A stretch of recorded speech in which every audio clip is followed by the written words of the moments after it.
श्रीराम समर्थ. नामसमाधी सहज समाधी. प्राध्यापक के. बेलसरे लिखित पुस्तकामधील वाचन.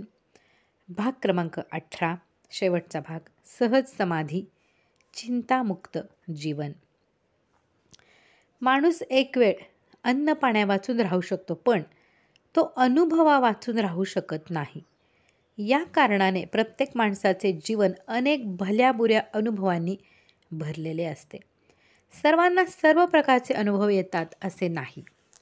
उदाहरणार्थ, उत्कट प्रेमाचा अथवा द्वेषाचा, मोठ्या वैभवाचा अथवा दारिद्र्याचा, तीव्र देहदुःखाचा, अपघाताचा अथवा प्रिय व्यक्तीच्या अकल्पित वियोगाचा, पुराने अथवा आगीने प्रचंड नुकसान होण्याचा, अतिशय लोकप्रियतेचा अथवा तितकाच निंदेचा अनुभव नसलेली माणसे पुष्कळ आढळतात.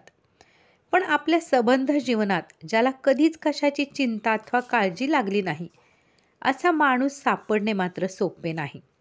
याचा अर्थ असा की चिंता लागणे हा मानवी जीवनाला व्यापून उरणारा एक आद्य अनुभव आहे. म्हणून कोणत्याही काळी, कोणत्याही देशात आणि कोणत्याही परिस्थितीत माणसाला चिंता काही सोडित नाही. चिंता दुःख देते व दुःख तर माणसाला नको असते. ज्ञानाने दुःख नाहीसे करता येते. म्हणून ज्ञान मिळवल्या वाचून माणसाला चैन पडत नाही. माणसाने आत्तापर्यंत पृथ्वीचे, सागराचे, अग्नीचे, वायूचे, आकाशाचे, ग्रहांचे, वनस्पतींचे व प्राण्यांचे बरेच ज्ञान संपादन करून त्यांच्यावर कमी अधिक सत्ता मिळवली. त्या सत्तेच्या सामर्थ्याने मानवी जीवनाचे बहिरंग बऱ्याच सुखसोयींनी संपन्न झाले. पण तेवढ्याने मानवी जीवनातील चिंता आणि तज्जन्य दुःख दोन्ही संपलेली नाहीत. ती संपण्यास मानवी जीवनाच्या अंतरंगाचाच अभ्यास व्हायला पाहिजे. विज्ञान पंडितांच्या ज्ञानोपासनेमध्ये ही नड त्यांना जेव्हा भासली, तेव्हा आपल्या संशोधनाची दिशा वळवून त्यांनी मानवी मनाचाच सूक्ष्म अभ्यास आरंभला.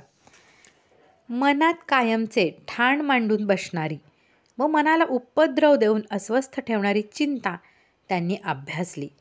त्यात असे आढळून आले की एक, माणसाचे मन खरोखरच मोठे खोल आहे. 2, मानवी मनाच्या अगाध व अज्ञात खोलपणातून आपल्या नकळत चिंता अकल्पितपणे वर येते. 3, चिंतेला काही मोजमाप नाही, म्हणजे कोणत्या गोष्टीबद्दल किती चिंता लागावी याला काही प्रमाण नाही. 4, चिंता प्रकटल्यावर मन अस्वस्थ होते व ती तीव्र असेल तर माणूस गलित धैर्य होतो. 5, माणसाच्या अनेक कृतींचा उगम चिंतेमध्ये असून चिंतेला एक प्रबळ विवेकमय अंग असते. 6, चिंतेचे मूळ माणसाच्या मनातच खूप खोल, म्हणजे अज्ञाताच्या अंधारात दडलेले आहे. 7, चिंतेच्या मुळापर्यंत पोचून जर तिच्यावर ताबा मिळवला तर मानवी जीवनाचे अंतरंग देखील सुखसंपन्न करता येईल. विज्ञानाच्या या चिंता संशोधनाचे कौतुक करावे तेवढे थोडेच आहे.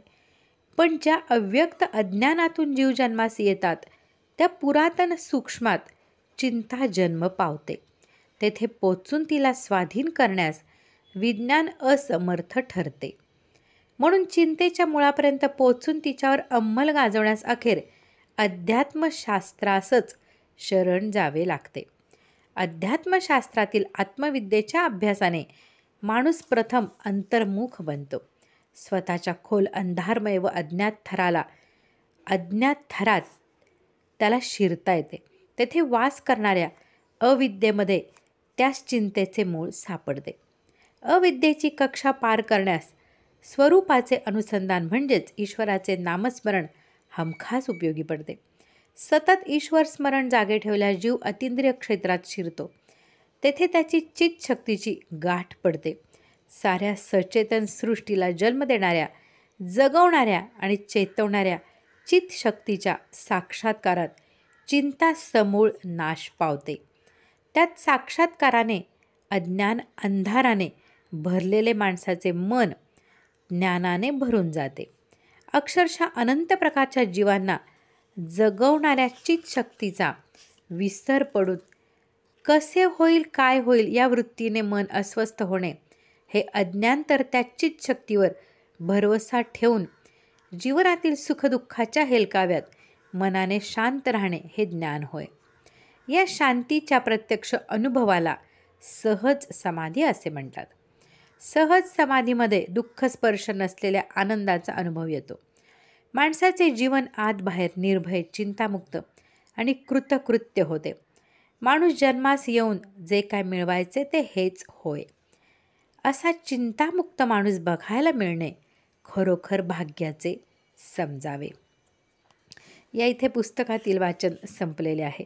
संपूर्ण वाचन सद्गुरू श्री ब्रह्मचैतन्य गोंदवलेकर महाराज आणि परमपूज्य बाबा बेलसरे यांच्या चरणी अर्पण. श्रीराम जय राम, जय जय राम.